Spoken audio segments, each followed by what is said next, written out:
దేశవ్యాప్తంగా జర్నలిస్టుల రక్షణ బాధ్యత కేంద్ర రాష్ట్ర ప్రభుత్వాలదేనని జాతీయ జర్నలిస్టుల సంఘం కార్యదర్శి ఎన్ఏజే గంట్ల శ్రీనుబాబు కోరారు. పాత్రికేయుల రక్షణ కోసం ప్రభుత్వాలు ప్రత్యేకంగా చట్టం చేయాలని 2 దశాబ్దాలుగా పాత్రికేయ సంఘాలు కోరుతున్నాయన్నారు. విజయనగరం జిల్లా మక్కువ మండలం ప్రజాశక్తి రిపోర్టర్ మల్వాడ రామారావుపై అక్కడ టీడీపీ మండల అధ్యక్షుడు వేణుగోపాల్ నాయుడు దాడి చేయడంతో పాటు రామారావును చంపుతానని బెదిరించడంతో సోమవారం ఏపీ వర్కింగ్ జర్నలిస్టుల federation, AP broadcast journalist association, AP small and media newspapers అసోసియేషన్ల ఆధ్వర్యంలో రాష్ట్ర వ్యాప్తంగా డీఐజీలు, కమిషనర్లు, కలెక్టర్లకు స్థానిక నాయకత్వాలు వినతి పత్రాలు అందజేశాయి. రాష్ట్ర కార్యవర్గం పిలుపు మేరకు విశాఖలో కూడా విశాఖ డీఐజీ గోపీనాథ్ జెట్టి కార్యాలయంలో జర్నలిస్టులంతా కార్యాలయం మేనేజర్ సూర్యారావు, సిసి గణేష్లను కలిసి వినతి పత్రం అందించారు. అంతకుముందు ఏయూ అంబేద్కర్ విగ్రహానికి వినతి పత్రాలు అందించి అక్కడి నుంచి జర్నలిస్టులంతా ర్యాలీగా డీఐజీ కార్యాలయానికి చేరుకున్నారు.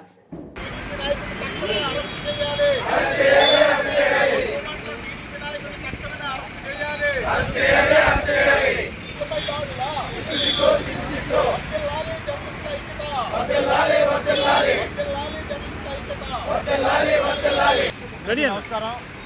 మరి ఈరోజు విజయనగరం జిల్లా మక్కువ మండలం ప్రజాశక్తి రిపోర్టర్ రామారావు గారిపై మరి అక్కడ తెలుగుదేశం పార్టీ మండల అధ్యక్షుడు వేణుగోపాల్ నాయుడు గారు మరి ఒక వార్త రాసినందుకు ఎమ్మెల్సీ ఎన్నికల నిబంధనలు పట్టవా అని ఒక వార్త రాసినందుకు ఆయనపై దౌర్జన్యం చేయడమే కాకుండా నేను నీ కుటుంబాన్ని అడ్డు చూస్తాను, బెదిరిస్తూ చంపేస్తానని చెప్పేసి మరి బెదిరించారు. దీంతో ఆ ప్రజాశక్తి విలేకరి తీవ్ర భయభ్రాంతులు చెంది మరి ఈ విషయం సాటి జర్నలిస్టులు చెప్పగా వాళ్ళందరూ కూడా దీన్ని ప్రభుత్వం దృష్టికి తీసుకెళ్లాలని భావించారు.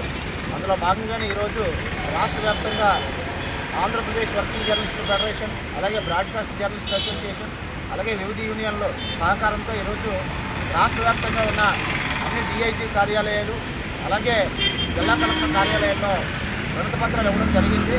ప్రధానంగా మరి వీళ్ళంతా కూడా జర్నలిస్టులు ఎప్పుడూ కూడా నిరంతరం సమాజాభివృద్ధి కోసం పాటుపడేవారు.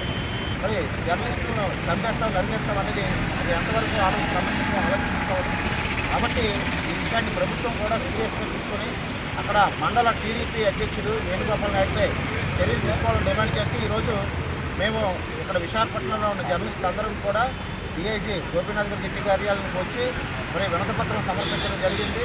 మరి ప్రజాస్వామ్యం ఇటువంటి మంచిది కాదు. ఎవరైనా జర్నలిస్టు వార్త రాస్తే దానికి వాళ్ళకి ఏదైనా అభ్యంతరాలు ఉంటే వాళ్ళు ఖండన ఇవ్వచ్చు, లేదా ప్రెస్ కౌన్సిల్కి ఫిర్యాదు చేయొచ్చు, లేదా పరువు నష్టం దావా వేయవచ్చు. ఇలా అనేక రూపాలు ఉన్నాయి. కానీ అవన్నీ కాకుండా ఎప్పటికైనా మీ కుటుంబాన్ని అంతం చేస్తాననేది ఆ వరడు కూడా మరి ప్రజాస్వామ్యవాదులు కానీ ప్రభుత్వాలు కానీ ఆలోచించాలి. ఒక నాయకుడు ఎప్పటికైనా నీ కుటుంబాన్ని అంతమొందిస్తారనేది ఆ జర్నలిస్ట్కి మరి భద్రత ఎలా కల్పించినట్లు ఉంది. వీళ్ళు చాలామంది చిన్న చిన్న నాయకులు, పెద్ద వాళ్ళని నాయకులు చంద్రబాబు నాయుడు గారు లాంటి వాళ్ళని ఆదర్శంగా తీసుకోవాలి. ఇప్పుడు జర్నలిస్ట్ ఎన్ని ప్రశ్నలు అడిగినా సరే వాళ్ళు ఎప్పుడు కూడా విసుక్కోరు. ఏదైనా ఉంటే చెప్తారు, లేకపోతే అందరినీ కలుసుకుంటారు, బొత్తిస్తారు, అలా చేస్తారు. ఆ స్థాయిలో ఎదిగి కొద్ది కేంద్ర మంత్రులు చూసి నేర్చుకోవాలి. ఎదిగి కొద్ది ఒదిగొట్టాలి, కానీ చిన్న పదవి రాగానే చంపేస్తాం, నరికేస్తామని చెప్పేసి మారుమూల ప్రాంతాల్లో జర్నలిస్టులు బెదిరించడం జరుగుతుంది. ఇటువంటివి చాలా కాలం నుంచి కూడా జర్నలిస్టుల రక్షణ సమగ్ర చట్టం చేయాలని మేము కోరుతూనే ఉన్నాం. అలాగే జర్నలిస్టుల రక్షణ బాధ్యత కూడా ప్రభుత్వాలదే. అయితే ఇటువంటి మారుమూల ప్రాంతాల్లో ఉన్న జర్నలిస్టులకే రక్షణ లేకపోతే మరి మిగతా ప్రాంతాల వాళ్ళ పరిస్థితి అని చెప్పేసి ఈరోజు జర్నలిస్టులు అందరూ కూడా భయభ్రాంతులు చెందే పరిస్థితి ఉంది. కాబట్టి ముఖ్యమంత్రి చంద్రబాబు నాయుడు గారు, అలాగే మంత్రి నారా లోకేష్ గారు, ఉప ముఖ్యమంత్రి పవన్ కళ్యాణ్ గారు మరి కాబట్టి వీళ్ళందరూ కూడా ప్రజాశక్తి జర్నలిస్టులకు రక్షణ కల్పించాలని మేమందరం కూడా కోరుతున్నాం. ఈ కార్యక్రమంలో మాతో పాటు యూనియన్లో చెందిన జర్నలిస్టులు, అలాగే ఏపీడబ్ల్యూ చెందిన రామచంద్ర గారు కూడా ఇచ్చేశారు. అలాగే బ్రాడ్కాస్ట్ జర్నలిస్టులు కూడా పాల్గొన్నారు. వారందరికీ కూడా ప్రత్యేక ధన్యవాదాలు తెలియజేస్తాం. నమస్కారం.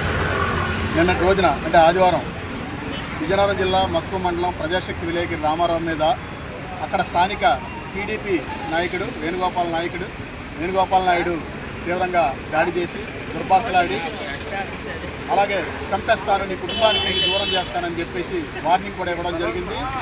ఇది ప్రజాస్వామ్య దేశంలో జర్నలిస్టులపై జరుగుతున్నటువంటి దాడిగా అందరం కూడా పరిగణించి ఈరోజు విశాఖపట్నంలో డిఐజీ గారిని కలవడానికి మొత్తం అన్ని జర్నలిస్టుల సంఘాల నాయకులు కూడా వచ్చి ఇక్కడ డిఐజీ గారి ఆఫీసులో మెమోరాండం ఇవ్వడం జరిగింది. జర్నలిస్టులను రక్షించే బాధ్యత ప్రభుత్వానిదే. జర్నలిస్టులపై దాడులను ఆపాలని చెప్పేసి మేము కోరుతూ ఉన్నాం. గతంలో కూడా చాలా దాడులు ఈ రకంగానే ప్రభుత్వంలో జరుగుతూ ఉన్నాయి జర్నలిస్టుల మీద. నిన్న ఆ రకంగా దాడి అనేది జరిగింది. ఇంకా చంపేస్తారనేటువంటి భయాందోళనతో అక్కడ ప్రజాశక్తి విలేకరి రామారావు ఈరోజు మొత్తం అందరు జర్నలిస్టులందరినీ కూడా కోరడం జరిగింది, రక్షణ కోరడం జరిగింది. అందువల్లనే ఈరోజు రాష్ట్ర వ్యాప్తంగా కూడా అన్ని జిల్లాల్లో కూడా కలెక్టర్లని, ఎస్పీలని, సిపిలని, అలాగే డిఐజీలని కూడా జర్నలిస్టులందరూ కూడా ఐక్యంగా వెళ్ళి కలిసి జర్నలిస్టులపై దాడులు అరికట్టాలని చెప్పేసి, అలాగే ఏదైతే దాడి చేశాడో ఆ మండలం టీడీపీ నాయకుడు వేణుగోపాల్ నాయుడు ఆయన్ని అరెస్ట్ చేయాలని, ఎఫ్ఐఆర్ తక్షణమే నమోదు చేయాలని చెప్పేసి అందరం కూడా డిమాండ్ చేయడం అనేది జరుగుతుంది.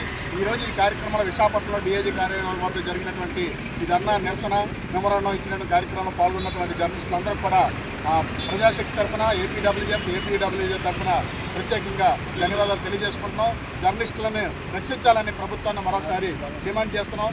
అలాగే ఈరోజు జర్నలిస్టులకు సంబంధించినటువంటి సమగ్ర చట్టం అనేది కూడా ఉండాలని జర్నలిస్టు సంఘాలు కోరుతూ ఉన్నాయి.